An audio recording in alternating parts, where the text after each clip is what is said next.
बाबा बोले, मीठे बच्चे, माया की बीमारी से छूटने के लिए ज्ञान और योग का सेब रोज खाते रहो। आज का गीत बजा है, तुम ही हो माता पिता तुम ही हो। गायन तो यथार्थ है, क्योंकि सारी सृष्टि का रचयिता और फिर जिन द्वारा रचना करते हैं उसको ही कहा जाता है माता पिता। रचता कोई भी साकार व आकार को नहीं कहा जाता, रचता एक निराकार को ही कहा जाता है।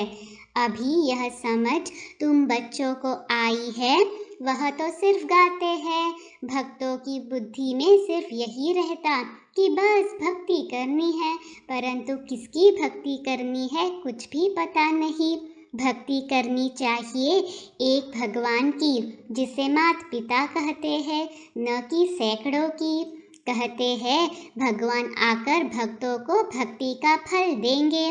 फल अथवा वर्षा एक ही बात है। बच्चा पैदा होता है तो माता पिता के वर्षे का फल मिलता है। बाकी यह गायन तो है भक्ति मार्ग का। याद करते हैं कि आकर के हमको भक्ति का फल दो। ज्ञान और भक्ति भी कहते हैं, भक्ति का फल है ज्ञान। बरोबर तुम अब जानते हो भक्ति कब से शुरू हुई है, यह कोई को पता नहीं। ज्ञान का समय है दिन, भक्ति का समय है रात। दिन और रात सो तो जरूर आधा आधा होगा। शास्त्रों में कल्प की आयु लंबी लिखती है। ज्ञान को बहुत समय दे दिया है और भक्ति को थोड़ा समय दिया है। द्वापर कलयुग की आयु कम दिखाई है। यह रात और दिन का पूरा हिसाब तो ठहरा नहीं। कृष्ण पक्ष और शुक्ल पक्ष भी कहते हैं। शास्त्रों में यह अक्षर है। कहते हैं तुम लोग शास्त्रों को नहीं मानते हो, फिर शास्त्रों के अक्षर क्यों लेते हो? तो तुमको समझाना है, शास्त्रों का सार तो बाबा ही बताते हैं। फलाने शास्त्र में यह राइट नहीं है, यह राइट है। रेफरेंस तो ज़रूर देना पड़े। जैसे अब प्रदर्शनी में चित्र दिखाते हैं, हनुमान, गणेश, वामन अवतार आदि आदि। समझाने लिए दिखाना तो पड़े ना। जो बातें रॉन्ग है वह वर्णन कर फिर राइट क्या है वह समझाते हैं। अब बाबा की महिमा गाते हैं, शिवाय नमः। फिर लिखा है त्वमेव माताश्च पिता त्वमेव। नाम तो देना पड़े ना। मनुष्यों को यह पता नहीं कि हमारा बाप कौन है। कहते भी है ओ गॉड फादर, बुद्धि उधर जाती है। मनुष्य प्रार्थना आदि करते हैं तो जानते हैं परमपिता परमात्मा परलोक में निवास करते हैं। ब्रह्मा विष्णु शंकर को याद करेंगे तो बुद्धि सूक्ष्म वतन में जाएगी। फर्स्ट सेकेंड फिर थर्ड फ्लोर है। अब मुख्य बात है, बाप को भूले हैं। बाप आकर उल्हना देते हैं। तुमने हमारी कितनी ग्लानि की है। बाप जो सर्व को सद्गति देने वाला है, उनकी फिर सर्व ने बैठ ग्लानि की है। भगवान उवाच है ना, यदा यदा ही धर्मस्य। भारतवासी अपने धर्म की ग्लानि करते हैं। कहते हैं ईश्वर सर्वव्यापी है। क्या सब में ईश्वर है? तो कह देते हैं कच्छ अवतार, मच्छ अवतार, वाराह अवतार। बाप तो भारतवासी बच्चों को ही कहते हैं, क्योंकि बच्चे ही ग्लानि करते हैं। यह मुरब्बी बच्चा ब्रह्मा बाबा भी ग्लानि करता था। यह ग्लानि भी ड्रामा में नोंदी हुई थी। तब तो बाप आत्मा बनते हैं। बाप ने तो सबको पावन बनाया था, क्योंकि पतित पावन है। पावन बनाकर विश्व का मालिक बनाते हैं। बनाने वाले बाप को कितनी गाली देते हैं। जब समझाते हैं तो उस समय मान लेते हैं। समाचार भी आता है, इतनों ने सही की बरोबर आपकी बात राइट है। अब कहते हैं श्रीमद् भगवद गीता तो भगवान की है श्रेष्ठ ते श्रेष्ठ मत। ऊंचे ते ऊंचे की मत भी ऊंची होगी ना। वह आकर पतित भ्रष्टाचारी को श्रेष्ठाचारी बनाते हैं। तो पहले पहले एक का परिचय देना पड़ता है। तुम बच्चों में भी नंबरवार तो है ही। बहुत बच्चे लिखते हैं, बाबा क्या करें, माया का तूफान हमको ठहरने नहीं देता है। हमको यह विकार तंग करते हैं। बाप कहते हैं तुमको इन पर विजय पानी है, नहीं तो पद भ्रष्ट हो जाएगा। शिक्षक ही अगर ऐसा कुछ काम करेंगे तो ज़रूर औरों को संशय पड़ेगा कि खुद की चलन तो ऐसी है और दूसरों को ऐसे समझाते हैं। विकार भी कोई सेमी होता है। सतो रजो तमो हर बात में होता है। सत्युग को सतो ऊंच कहा जाता है, कलयुग को तमो नीच कहा जाता है।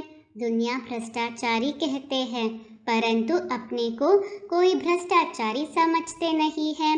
बाप समझाते हैं इस रावण राज्य में एक भी श्रेष्ठाचारी नहीं है। समझो कोई से पूछा जाता है ऊंचे ते ऊंचा कौन, तो कहेंगे भगवान है। उनका ऑक्यूपेशन जानते हो? नहीं।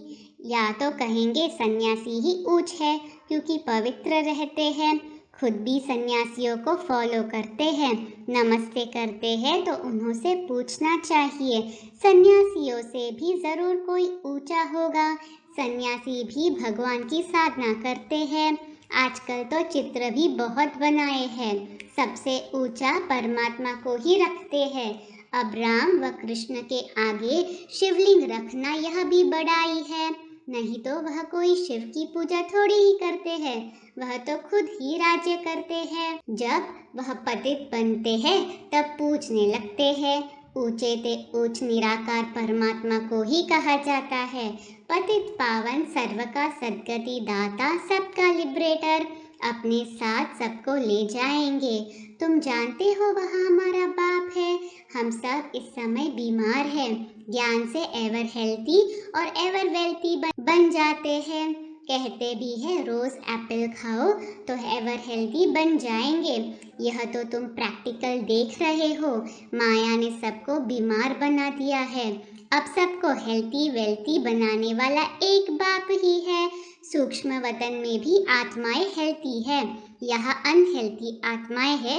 फिर मूल वतन से पहले जब आत्माएं आएंगी तो सुख ही देखेंगी। तो बाप ब्रह्मा द्वारा हमको बहुत सुख देते हैं। अब विनाश तो होना ही है, इस यज्ञ से ही विनाश ज्वाला निकली है। वो लोग राय कर रहे हैं शांति कैसे हो, परंतु यह भी गाया जाता है नर चाहत कुछ और होवत कुछ और। शांति भी तब होगी जब विनाश होगा, फिर सभी आत्माएं मुक्ति धाम में चली जाएंगी। विनाश होने के सिवाय और कोई उपाय तो हो ही नहीं सकता। यह भी उन्हों को बतावे कौन। इन भीष्म पितामह आदि को तो पिछाड़ी में ज्ञान मिलना है। मनुष्य शांति के लिए उपाय ढूंढते हैं कि आपस में मिलकर एक हो जाए, परंतु ऐसा तो होना ही नहीं है। आगे भी विनाश हुआ था, यादव और कौरव भी थे, गीता का भगवान भी आया था। अब पतित दुनिया है, इसमें श्रेष्ठाचारी कोई हो न सके। सबसे श्रेष्ठ है लक्ष्मी नारायण, यही सतयुग में राज्य करते थे। अब तो भ्रष्टाचार की वृद्धि होती गई है, तो जरूर विनाश होना ही है। विनाश के बाद ही सब सुख शांति को पा सकेंगे। सबको समझाना है कि हम आदि सनातन देवी देवता धर्म के हैं। पहले वही धर्म था, अब नहीं है, फिर से उसकी स्थापना हो रही है। इस समय हम ब्राह्मण हैं, ना कि देवता। जब कोई भाषण करने के लिए स्टेज पर आते हैं तो कुछ न कुछ ख्याल करके विचार करके आते हैं, तो यह बोलेंगे। हमारे बच्चे तो समझते हैं क्या बोलना है। शांति स्थापन करने वाला तो एक ही सर्व का सद्गति दाता बाप है, वही लिबरेटर है। यह समय ही है सबको वापस ले जाने का। बाबा बच्चों से पूछते हैं, बच्चे तुम अपने को सतयुग में चलने के लायक समझते हो? रावण पर विजय पाई है? कहते हैं बाबा विजय पाने के लिए पुरुषार्थ कर रहे हैं। हाथ तो सब उठाते हैं क्योंकि लज्जा आती है। बाबा कहते हैं अपनी शक्ल तो देखो, कितना समय बाप को याद करते हो। ऐसी अवस्था चाहिए जो अंत में कोई भी याद न आए, तब अंतमति सो गति होगी। कर्मातीत अवस्था के समीप जा सकेंगे। सदा हर्षित भी तब रह सकेंगे जब दूसरों की सेवा करेंगे। तुम रूहानी सोशल वर्कर हो। तुम्हारे बिगड़ रूह को इंजेक्शन कोई भी लगा न सके। गाया भी जाता है, ज्ञान अंजन सतगुरु दिया। आत्मा को अब मालूम पड़ा है कि मुझे सारी सृष्टि के आदि मध्य अंत का ज्ञान मिल गया है। यह आत्मा ने कहा शरीर द्वारा ज्ञान सागर को। अब हमको वापस जाना है। यह बहुत खुशी की बात है। पुराना चोला छोड़कर नया चोला लेना है। इस कारण नाम ही है श्याम सुंदर। तुम जानते हो हम सुंदर थे, अब श्याम बने हैं, फिर सुंदर बनेंगे। बाबा सुंदर बनाते हैं, माया रावण श्याम बनाता है। काम चिता पर बैठने से श्याम बन जाते हैं। यह बड़ी समझने की सहज बातें हैं। नॉलेज तो स्टूडेंट की बुद्धि में नंबरवार ही धारण होती है। कोई तो बहुत डल हेड है। टीचर कहते हैं पढ़ने वाले बहुत डल है। देह अभिमान बहुत है। आत्मा अभिमानी रहे तो सदा हर्षित रहे। आत्मा आत्मा को देख अर्थात अपने भाई को देखकर खुश होती रहे। बाबा बच्चों को देख खुश होते हैं। बाबा कहते हैं बच्चे मैं आया हूँ तुमको माया से लिबरेट कर वापस साथ ले जाने। इस तन में शिव बाबा की प्रवेशता होती है। वह भी जरूर भ्रकुटी के बीच में ही आएंगे। ऐसे थोड़े ही ऊपर से गंगा बहेगी। शिव की सवारी बैल पर दिखाते हैं। बैल की भ्रकुटी में शिव का चित्र दिखाया है। आत्मा तो जरूर भ्रकुटी में ही रहेगी। जो आत्मा का स्थान है जरूर वहाँ ही बैठेगी। गुरु लोग अपने चेले को बाजू में बिठाते हैं तो वह सतगुरु भी आकर बाजू में बैठते हैं। गुरु ब्रह्मा कहते हैं, विष्णु को व शंकर को गुरु नहीं कहेंगे। वही ब्रह्मा फिर विष्णु के दो रूप बनते हैं। गुरु तो शिव को कह सकते हैं क्योंकि सबकी सद्गति करते हैं। ऊंचे ते ऊंच फिर भी भगवान है। कितना अच्छी रीति समझाया जाता है। आज का वरदान है संतुष्टता के आधार पर दुआएं देने और लेने वाले सहज पुरुषार्थी भव। स्लोगन है जो समर्पित स्थिति में रहते हैं उनके आगे सर्व का सहयोग स्वतः समर्पित हो जाता है। मातेश्वरी जी के अनमोल महावाक्य। मनुष्य आत्मा अपनी पूरी कमाई अनुसार भविष्य प्रारब्ध भोगता है।